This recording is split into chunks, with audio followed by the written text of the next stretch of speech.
మొదటగా ముస్లిం సమాజానికి కదిరి తెలుగుదేశం పార్టీ తరఫున విజ్ఞప్తి చేస్తాం.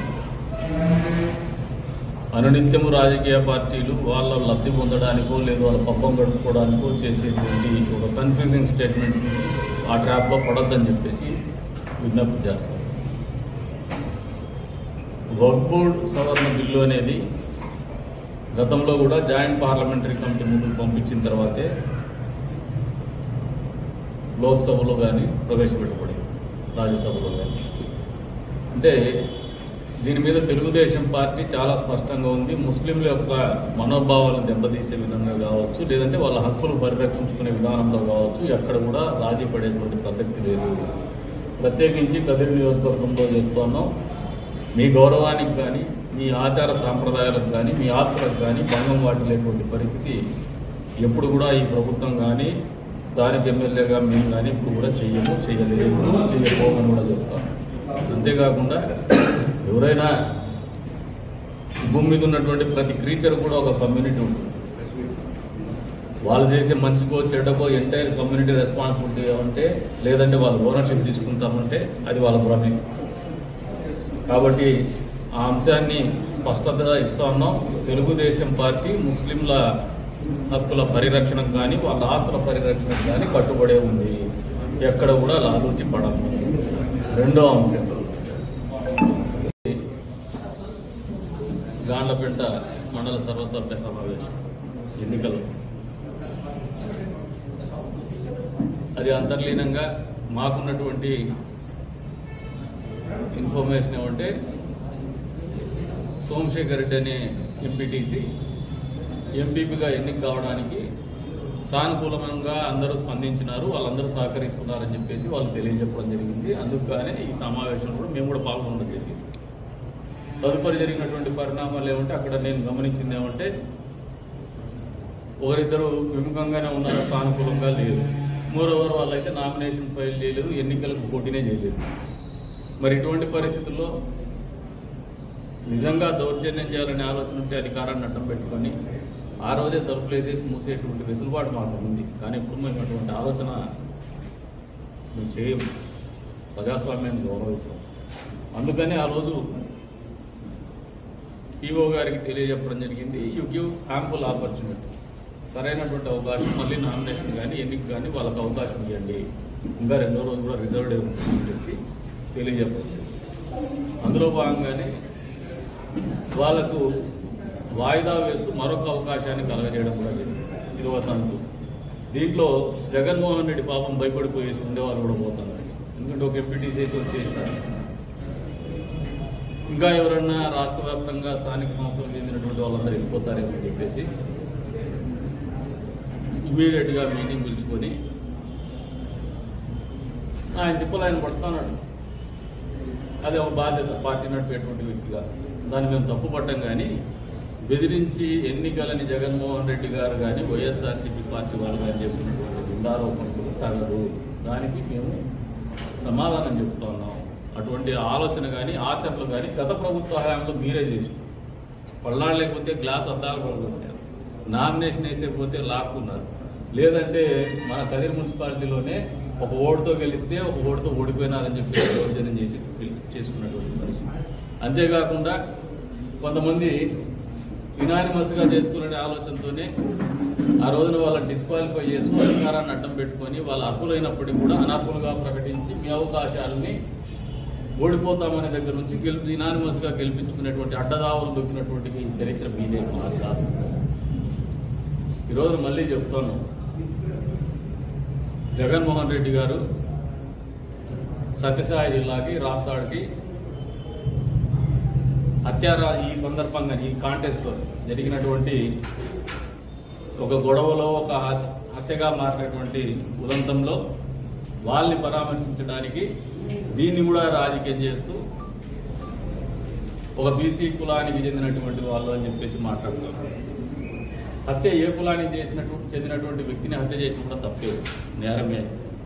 సభ్య సమాజం హర్షించద్దు. వాళ్ళిద్దరి మధ్యన వ్యక్తిగతంగా గొడవలుండి ఆవేశాలకు లోనై చేసుకున్నటువంటి సంఘటనలో ఈ గాయపడి మరణించినటువంటి వ్యక్తిని ఏదో ఒక కుట్ర చేసో లేదంటే హత్య చేయాలని ఒక ఆలోచనతోనో కుట్ర చేస్తే దాన్ని ఒక రాజకీయ హత్యగానో లేదంటే ఇంకో రంగానో ఆలోచన చేయొచ్చు. కానీ వాళ్ళు ఏదో ఆవేశాలకు లోనే చేసుకున్నటువంటి ఘటనను కూడా కులాలకు రాజకీయ పార్టీలకు ఆపాదిస్తూ పబ్బం గడుపుకోవాలనే ఆలోచన చేస్తున్నటువంటి జగన్మోహన్ రెడ్డి సిగ్గుతో తలదించుకోవాలి. ఎందుకంటే ప్రొద్దుటూరులో ఒక వీవర్ కమ్యూనిటీకి చెందినటువంటి వ్యక్తి హత్య చేసినారు.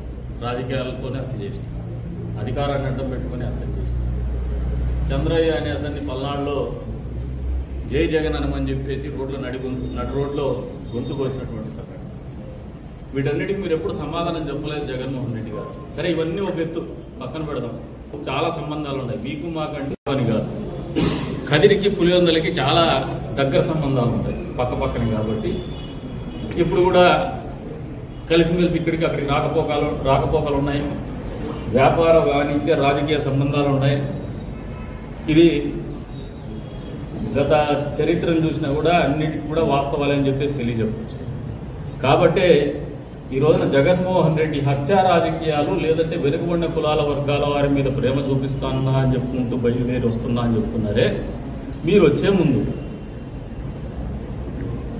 మీ సొంత చిన్నాయన్ని కదిరిలో గొడ్డలు కొని హత్య చేస్తే బాత్రూంలో పడి చనిపోయినాడని చిత్రీకరించే ప్రయత్నం చేసింది నిజమా కాదా, వాస్తవమా కాదా? మీ అధికారాన్ని అడ్డం పెట్టుకొని వాస్తవాల్ని తొక్కిపెట్టి మీ సొంత చెల్లెలు ఒకవైపున బాధపడతాను ఆస్తి తగాదాలతో మీ నుంచి. మీ చిన్నాన్న చెల్లెలు మామూలుగా పులివెందులంటే రాజశేఖర రెడ్డి గారికి ఎంత గౌరవం ఉందో వివేకానంద రెడ్డి గారిని అంతే స్థాయిలో ప్రేమించేటువంటి ప్రాంతం అది. అక్కడి ప్రజలు ఆయనతో కదిరికి కూడా సన్నిహిత సంబంధాలు ఉన్నాయి. మరి అటువంటి వ్యక్తి ఒక హై ప్రొఫైల్ పర్సనాలిటీ హత్య గావింపబడితే ఇంతవరకు వరుస క్రమంలో క్రోనలాజికల్ గా సాక్షులు చనిపోతూ వస్తూ ఉన్నారు. కొన్ని సిమిలారిటీస్ ఉంటాయి. పరిటాల రవి హత్య తర్వాత దాంట్లో ముద్దాయిలంతా వరుస క్రమంలో చచ్చిపోతూ వచ్చారు. అదే స్థాయిలో మళ్ళీ ఇప్పుడు వరుస క్రమంలో సాక్షులందరూ కూడా హత్య గావింపబడుతూ వస్తూ ఉంటారు, లేదంటే చనిపోతూ వస్తూ ఉంటారు. సూసైడ్ చేసుకుంటాను, హత్య అనేది విత్డ్రా చేసుకుంటున్నారు, ఆత్మహత్య చేసుకుంటున్నారు, లేదు చనిపోతూ వస్తూ ఉంటారు. ఇవి హత్యలు అని చెప్పేసి మాకు ఒక అనుమానం ఉంది. రంగాయది కూడా ఒక హత్య అని మాకు అనుమానం ఉంది. స్లో పాయిజన్తో చెప్పినారనే అనుమానం మాకు ఉంది. నాకే కాదు, మీ చెల్లెలకు కూడా ఉంది. మీ చెల్లెలు సునీతమ్మ ఇది ఒక కేస్ స్టడీ. భారతదేశంలోనే అందరికి కూడా ఎమ్మెల్యేస్ పాపం ఆమె ఆక్రందన కావచ్చు, బాధ కావచ్చు, తపన కావచ్చు, జరుగుతున్నటువంటి అన్యాయం కావచ్చు ప్రతి ఎమ్మెల్యేకి నాకైతే వచ్చింది. మిగతా ఎమ్మెల్యేలకు వచ్చిందో రాదా ఖచ్చితంగా వచ్చి ఉంటుందని అనుకుంటున్నాను. ఎందుకంటే ఈ కవర్ చూసినప్పుడు నేను నిర్ధారించుకుంటాను అందరు ఎమ్మెల్యేస్ కూడా ఈ రాష్ట్రంలో 20 పేజీల లేఖ రాసి,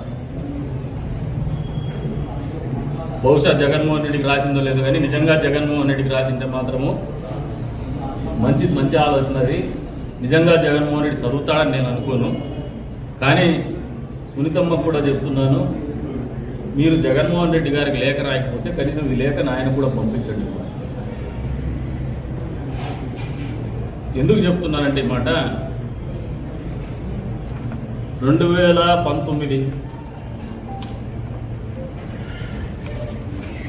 15 మధ్యలో, అంటే అర్ధరాత్రి ఏ టైంలో జరిగిందో 14 రాత్రి కావచ్చు, లేదు 15 తెల్లవారుజాము కావచ్చు, హత్య కావచ్చు. అంటే దాదాపు 5 సంవత్సరాల కాలం అయిపోయింది. ఆ రోజుల్లో మళ్ళీ మీరు దీన్ని అడ్డం పెట్టుకుని ముఖ్యమంత్రి అయినారు జగన్మోహన్ రెడ్డి గారు. నారాసుర రక్త చరిత్ర అని చెప్పి మళ్ళీ మీరు ముఖ్యమంత్రిగా దిగపోయి ప్రతిపక్ష హోదా కూడా లేకుండా మామూలుగా ఎమ్మెల్యే అయినారు నియోజకవర్గాన్ని. నిజంగా మీరు ఏదో చనిపోయిన కుటుంబాన్ని ఓదార్చల్లా, న్యాయం కోసం పోరాడతా అని చెప్పి మాటలు చెప్తూ మీరు రామగిరికి వచ్చేటువంటి ప్రయత్నం చేస్తూ ఉన్నారు.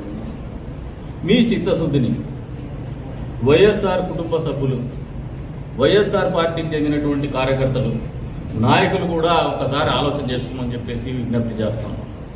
ఎందుకు చెప్తున్నానంటే ఈ మాట, రాజకీయ లాభాపేక్షతోనే ఇటువంటి హత్యా రాజకీయాల్ని ప్రోత్సహిస్తూ దాడి మీద కూడా శవ రాజకీయాల్లోనే రాజకీయ లబ్ధి పొందామనేటువంటి జగన్మోహన్ రెడ్డి గారి కుటిల ప్రయత్నాన్ని అర్థం చేసుకోమని చెప్పేసి కోరుతాం.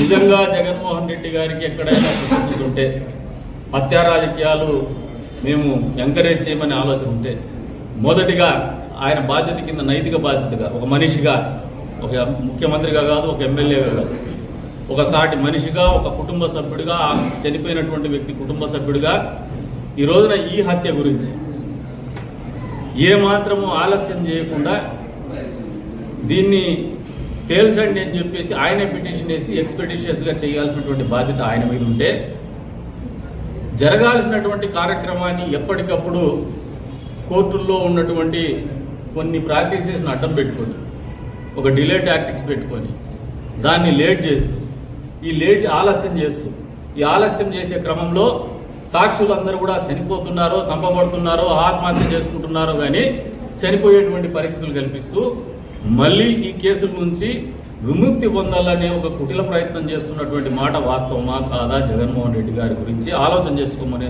సభ్య సమాజానికి మొత్తం కూడా విజ్ఞప్తి చేస్తాం. ఈ రోజున ఆయన ఆలోచన విధానాన్ని గమనిస్తే, రామగిరిలో ఒక కుటుంబ కులస్తుడు హత్య గావింపబడినాడనే దాని మీద ఇక్కడికి రావాలనే ప్రయత్నం చేస్తాను. మరి సొంత బాబాయికే న్యాయం చేయలేనటువంటి వ్యక్తివి నువ్వు, నీకు సొంత చెల్లెలు పదే పదే ఎక్కడి గడప ఎక్కకుండా, అడగని మనిషిని అడగకుండా ఈ రకంగా ఒక ఎమ్మెల్యేకి లెటర్ రాసినారంటే, ఈరోజు చెప్తున్నా, ఇది కదిరి నియోజకవర్గంలో ఉన్న ప్రతి మనిషి కూడా ఈ లెటర్ రాసినారు. MLA is representing the constituency. ఒక నియోజకవర్గానికి బాధ్యుడు.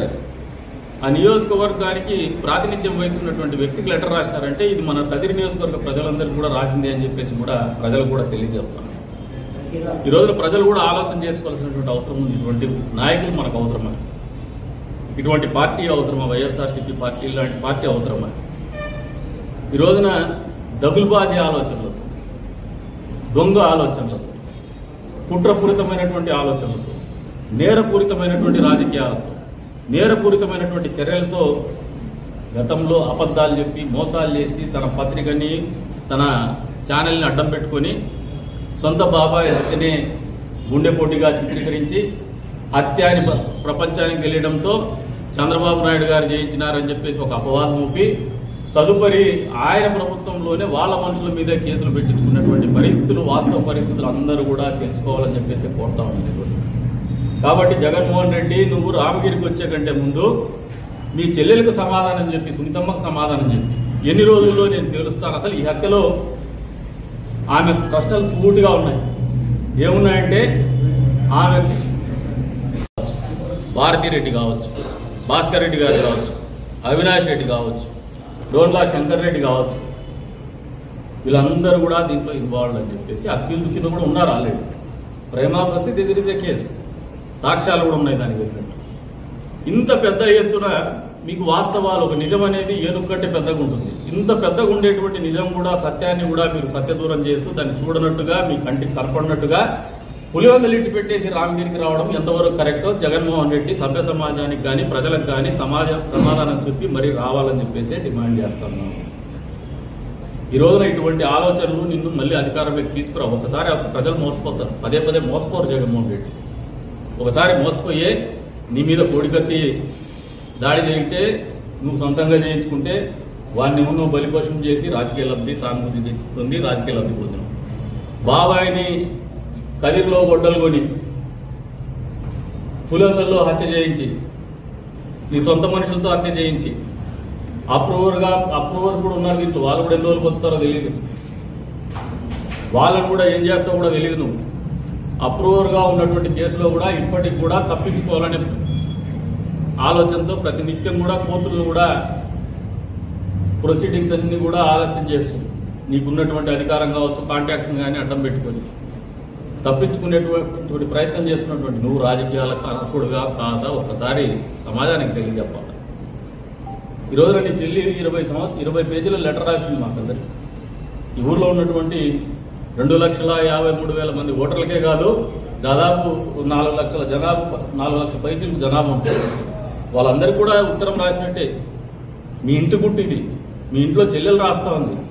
నువ్వు వాళ్ళకి సమాధానం చెప్పకుండా ఎవరి కుటుంబాల్లో ఓదారుస్తాను, లేదంటే పక్క జిల్లాలకు వచ్చేసి రామగిరిలో నేను ఓదారుస్తాను అనడం ఎంతవరకు కరెక్టో జగన్మోహన్ రెడ్డి ఆలోచన చేసుకోవాలా, ప్రజలు కూడా ఆలోచన చేసుకుంటున్నారు. తెలుగుదేశం పార్టీ ఎమ్మెల్యేగా మేము కూడా మీకు ప్రశ్నలు సంధిస్తున్నాం, పక్కన ఉండేటువంటి కదిరి వాస్తవుడుగా మేము కూడా ప్రశ్నలు సంధిస్తాం. నర్రెడ్డి సునీతమ్మ గారు, షీఈ్ అన్ ఇన్స్పిరేషన్. ఒక ఎమ్మెల్యేగా కాదు, ఒక మనిషిగా ఒక ఇన్స్పిరేషన్. ఆమె ఒక కాజ్ కోసం ఫైట్ చేస్తాం. సొంత తండ్రి హత్య గావింపబడితే అత్యున్నతమైనటువంటి రాజకీయ కుటుంబంలో ఒక కుటుంబ సభ్యురాలుగా ఆమె కోర్టులన్నీ ఆశ్రయిస్తోంది. ఫోరమ్స్ ఏదైతే ఉన్నాయో సిబిఐ కావచ్చు, వీటన్నిటిని ఆశ్రయించినా కూడా న్యాయం ఆలస్యమైతోంది, న్యాయం జరగడం లేదని ఆక్రోశం గాని ఆవేదన గాని ఆమెను వెంటాడుతోంది. ఆమె బాధ వర్ణనాతీతం. ఆమె బాధ గాని అందరూ అర్థం చేసుకుంటున్నాం. We will raise our voice. ఈ రోజున ఈ పత్రికా సమావేశం కూడా ముఖ్యంగా రాజకీయంగా జగన్మోహన్ రెడ్డి ఇక్కడికి వచ్చేది ప్రశ్నించడం కంటే కూడా నర్రెడ్డి సునీతమ్మ గారి ఆలోచన గాని ఆవేదన గాని ఆమె బాధ గాని ఆమె గొంతుక గాని ప్రజలకు చేరవేయాలని ఒక ఆలోచనతో ఆమె చేసినటువంటి ఉత్తరం రాయడం అనేటువంటి ప్రయత్నాన్ని ప్రజలకు తీసుకోవాలనే ఆలోచనతో ఈ పత్రికా సమావేశం ఏర్పాటు చేయడం జరుగుతోంది. ప్రజలందరూ కూడా ఆలోచన చేసుకోండి. ఈ రోజున ఆమె పోరాడుతున్నటువంటి ఆలోచన విధానం కానీ పోరాట తత్వం కానీ రాజకీయాల్లోనే కాదు, జీవితంలో నిలబడాలనుకునేటువంటి వాళ్ళకి, సరైన దిశలో బతకాలనుకున్నటువంటి వాళ్ళకి, నిజాయితీతో బతకాలనుకున్నటువంటి వాళ్ళకి, మానవ సంబంధాలకి విలువ ఇవ్వాలనుకునేటువంటి ప్రతి ఒక్కరికి కూడా ఆదర్శం అని చెప్పేసి నేను ఈ సందర్భంగా తెలియజేస్తాను. ఎందుకంటే తండ్రి పోయినారు, వాళ్ళకేం ఆస్తి తగాదాలు లేవు, కానీ తన తండ్రి ఎందుకు హత్య గావింపబడ్డాడు, ఈ వాస్తవాలు ప్రపంచానికి తెలియజెప్పాలా. ఎవరైతే నేరస్తులు ఉన్నారో, హత్య చేసినటువంటి నేరస్తులు, వాళ్ళకు శిక్ష పడేంత వరకు పోరాడాలని చెప్పి ఆమె ఏమాత్రము లాభాపేక్ష. ఆమెకు డబ్బు రాదు, లేదంటే అధికారం రాదు, లేదంటే ఆస్తులు రావు. అయినప్పటికీ ఒక కూతురిగా ఒక తన తండ్రి మరణం గురించి చేస్తున్నటువంటి పోరాటాన్ని నిజంగా మేము సహృదయంతో అర్థం చేసుకుంటున్నాం. ఖచ్చితంగా అవకాశం వచ్చిన ప్రతి సందర్భంలో కూడా ప్రజలకు తెలియజెప్పేటువంటి ప్రయత్నం చేస్తాం. అంతేకాకుండా ఫోరమ్స్ కూడా మా వంతుగా త్వరితగతిన ఆమెకి న్యాయం జరగాలని చెప్పేసి కూడా మేము కూడా లేఖ రాస్తాం. అంతేకాకుండా ఆమెకి భగవంతుడు కూడా అన్ని రకాలైనటువంటి శక్తి ప్రసాదించాలా, ఆత్మవిశ్వాసాన్ని ప్రసాదించాలని చెప్పేసి కూడా మేము కూడా కోరుకుంటున్నాం. జగన్మోహన్ రెడ్డికి మనసుంటే కావచ్చు, ఆవేదనలో కావచ్చు, లేదంటే వాళ్ళ గురించి ఆలోచనలో కావచ్చు, ఒక పైసా వచ్చినా కూడా ఇటువంటి హత్యా రాజకీయాలు చేయడు. సభ్య సమాజంలో ఉన్నటువంటి సాధారణ కుటుంబాల మధ్యన పొగబెట్టి రాజకీయ లబ్ధి పొందాలనే ఆలోచనతో ముందుకు రాకూడదని చెప్పేసి కూడా తెలియజెప్తాను.